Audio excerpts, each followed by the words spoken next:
উপস্থিত হযরত বুজুর্গ উলামায়ে কেরাম, সম্মুখপানে সমবেত দিন প্রিয়, ইসলাম প্রিয়, দিনদার ইমানদার মুমিন মুসলমান ভাইরা, বুড়া বাবারা, যুবক ভাইরা, পর্দার আড়ালের মা বোনেরা, আল্লাহর দরবারে শকর। আল্লাহ তাআলা দ্বীনি নসিহতের মাহফিলে উলামাদের সোহবতে জান্নাতের বাগানে মধ্যরাত্রিতে আমাদের আসার বসার তৌফিক দান করেছেন। কালিমাতুশ শকর পড়ি, শুকরিয়া আদায় করি, জবান খুলে মুহাব্বতে আওয়াজ করে ভক্তি ভরে সমস্বরে সকলে বলি আলহামদুলিল্লাহ। ওলামা হযরতগণ গুরুত্বপূর্ণ নসিহত করেছেন। আমি বরকতের নিয়তে আল্লাহর কালামের সূরা নাহাল থেকে 90 নম্বর আয়াত আপনাদের সামনে পড়েছি। নবী পাকের দুটি হাদিস আপনাদের সামনে পেশ করেছি। এগুলোকে সামনে করে কিছু কথা বরকতের নিয়তে বলা, আল্লাহ তাআলা কিছু উপকারী কথা আপনাদের কানে পৌঁছানোর তৌফিক দান করেন।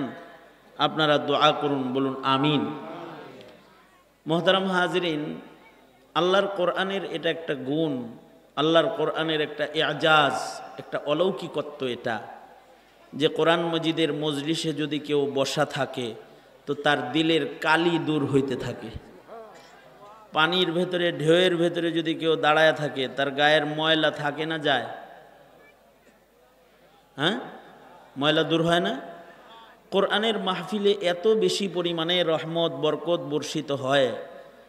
এই যে রাত 12টা হয়ে গেছে, এই এই এই সব আপাতত কথা বন্ধ করো, পিচ্ছি পাচ্ছি যা আছে সব কথা বন্ধ। হ্যাঁ, গল্প করো না। হ্যাঁ, দোনো হাত উপরে তোলো, দোনো হাত উপরে তুলি, নাড়াচাড়া দিই, জবান খুলি, জোরে বলেন সুবহানাল্লাহ, আলহামদুলিল্লাহ, লা ইলাহা ইল্লাল্লাহ, আল্লাহু আকবার, আল্লাহু আকবার। হাত নামান। তো এই যেমন এইদিকে ছিলেন, কিছু কথা, অল্প কিছু কথা এইদিকে শুনলে মনে থাকবে, খেয়াল করে কথা না শুনলে কিছু মনে থাকে না। যে কোনো কথা যদি খেয়াল করে শোনা হয় তাহলে এটা অনেক দিন মনে থাকে, অনেক দিন আমল করার জন্য নসিহাতগুলো সাহায্য করে। তো যেটা বলতেছিলাম আমি, যেটা কোরআনে হাকিমের একটা এজাজ, অলৌকিকত্ব, যে কোরআন শরীফের মজলিসে যদি কেউ যদি নিরিবিলি বৈশাও থাকে তাতেও তার দিল সাফ হইতে থাকবে জিকিরের মজলিসে, কারণ রহমত বর্ষিত হয়। আপনারা তো শুধু নিরিবিলি বৈশারণ নাই, বৈশা বৈশা অনেক নসিহত শুনেছেন, সাদকার আমল হইছে, নেক কাম হইছে, নেক কাজের একটা প্রতিযোগিতা হইছে, নেক কাজের একটা। এই আজিজ ভাই, আপনি কি শুরু করে দিলেন? আপনি ওদিকে কিচ্ছু বুঝেন না, সামনে দিয়ে গল্প করেন। তা নেক কাজের এই যে একটা প্রতিযোগিতা হইছে, এখানে বসে থাকলেও দিল সাফ, আর সেকেন্ডে সেকেন্ডে, মুহূর্তে মুহূর্তে নেকি আমল নামায় জমা হইতে থাকবে। ওলামায়ে কেরাম এখানে কথা বলেছেন, কোরআন শরীফের আয়াত পড়ছে, তরজমা করছে, নসিহত করছে। এগুলোর দাম কত? যে কোরআনে কারীম শুনলে ইমানদারের ইমান বাড়ে। আল্লাহু আকবার বলেন। ইমানদারের ইমান যে কোরআন শুনলে বাড়ে, এই গ্যারান্টিটা আমার দেয়া না, এই গ্যারান্টিটা দিছে কে? আল্লাহ। ওয়াইযা তুলিয়াত আলাইহিম আয়াতুহু যাদাতহুম ঈমানা। মুমিনের সামনে যদি কোরআন পড়া হয় তো মুমিনের ঈমান বেড়ে যায়। যদি কোনো কাফেরও কোরআন শুনে, সে কাফের, সে ঈমানদার না, তার মুখে কালিমা নাই, মুশরিক, সেও যদি কোরআন শুনে দিল দিয়া, তাইলে কোরআনের অলৌকিকত্ব এটা, যে কাফেররাও যদি কোরআন শুনে তাইলে কোরআনের আওয়াজ কানে গেলে দিলের কুফরি বের হয়ে যায় আর ঈমানের নূর ভেতরে ঢুকে যায়। এই কারণেই যুগে যুগে কোরআন শুনে শুনে বহু কাফের কালেমা পড়ে পড়ে মুসলমান হয়েছে। আমি আপনাদের সামনে যে আয়াতটা পড়ছি, সূরা নাহলের আয়াত, এই আয়াত শুইনা শত শত কাফের কালেমা পড়ে মুসলমান হয়ে গেছে। যেদিন এই আয়াতটা নাজিল হইল, আল্লাহর রাসূলের সামনে বসা ছিলেন হযরত উসমান ইবনে মাজউন রাদিয়াল্লাহু আনহু। হযরত উসমান ইবনে মাজউন রাদিয়াল্লাহু আনহু তখনও কালেমা পড়ে মুসলমান হন নাই, নবীর সামনে বসে রয়েছে। আর নবীজির উপরে তখন এই আয়াতটা নাজিল হয়েছে। উসমান ইবনে মাজউন রাদিয়াল্লাহু আনহুর পরিচয়, সহজ পরিচয় হইল, পৃথিবীর ইতিহাসে গুরুস্থানের ভেতরে সবচেয়ে দামি কবরস্থান হলো জান্নাতুল বাকি কবরস্থান। জান্নাতুল বাকি কবরস্থানে শোয়ার জন্য কিয়ামত পর্যন্ত মুমিনরা দোয়া করবে, হে আল্লাহ তুমি আমাকে বাকি গুরুস্থানের মাইয়িত বানায়ো। কারণ কি, জান্নাতুল বাকি গুরুস্থানে কিয়ামত পর্যন্ত কবরের আযাব নাই। কারোর দাফন যদি এমন একটা গুরুস্থানে হয় যে গুরুস্থানে কি নাই, কবরের আযাব নাই, তাইলে এই গুরুস্থানের দাম কত?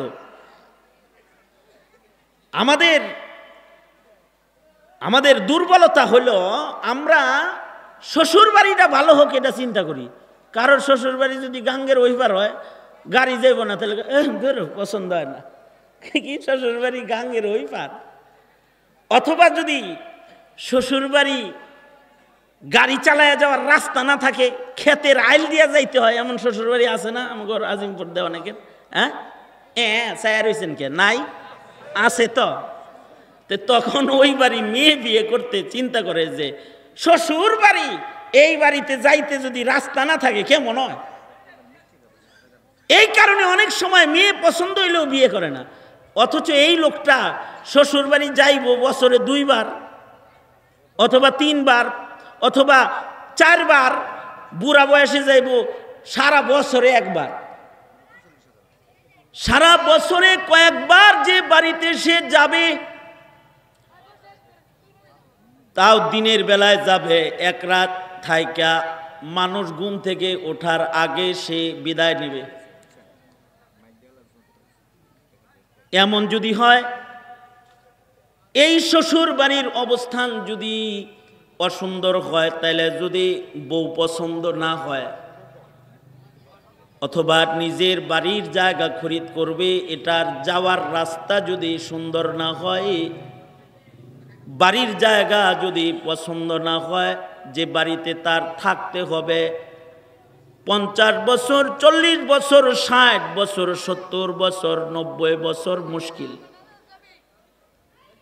এই বাড়ির রাস্তা, এই বাড়ির অবস্থান যদি সুন্দর কামনা করা হয়, তাহলে একটা মুমিন মৃত্যুর পর থেকে ইসরাফিলের বাঁশি পর্যন্ত যে গুরুস্থানে ঘুমায় থাকবে, সে গুরুস্থানটা কেমন হওয়া দরকার, তার কবরের জায়গাটা, কবরের বাড়িটা, ঘরটা কেমন জায়গায় থাকা কামনা করা দরকার, এমন জায়গায় তার কবরের ঘর কামনা দরকার যে ঘরের ভেতরে আযাব কখনো প্রবেশ করে না যায়, যে কবরে কোনো আযাব যায় না।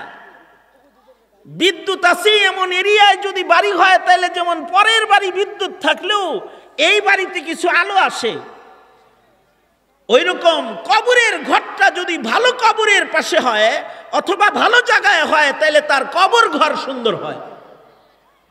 এই যে একটা বুঝের কথা বললাম, এই বুঝটা একটা ইমানি বুঝের ভেতর থেকে এই বুঝটা আসে।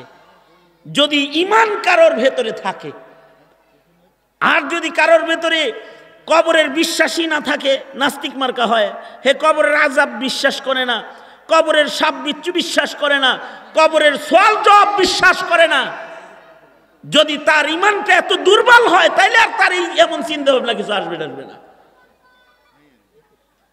এ কারণে দুনিয়ার মাটিতে কিছু গুরুস্থান আছে, এগুলো দামি গুরুস্থান,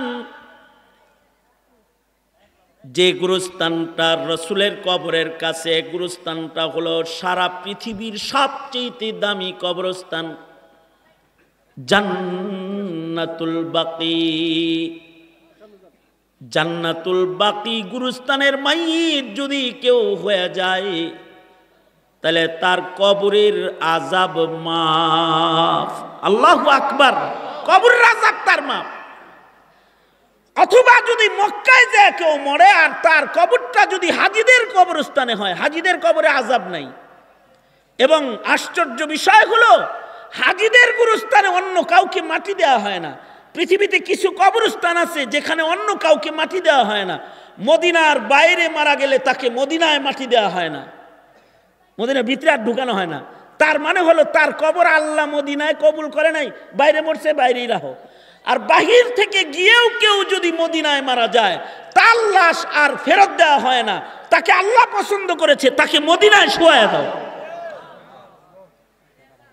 কেউ যদি মক্কায় যায় মরে যায়, হাজীদের গুরুস্থানে তারে মাটি দেওয়া হয়। তাই বলে কিন্তু বিদেশে চাকরি করে কেউ যদি মরে তারে হাজীর গুরুস্থানে মাটি দিবে না, তার লাশটা সুন্দর করে পেঁচায় আবার তার বাড়ি পাঠায় দিবে, কারণ সে আল্লাহর মেহমান হিসেবে মরে নাই, চাকরিজীবী হিসেবে মারা গেছে। আল্লাহর মেহমানদের গুরুস্থানের ভেতরে যার তার শোয়ার সুযোগ নাই, আল্লাহর মেহমানদের গুরুস্থানে যদি কারোর মরণ হয়ে যায় আশা করা যায় কবরের আযাব মাফ।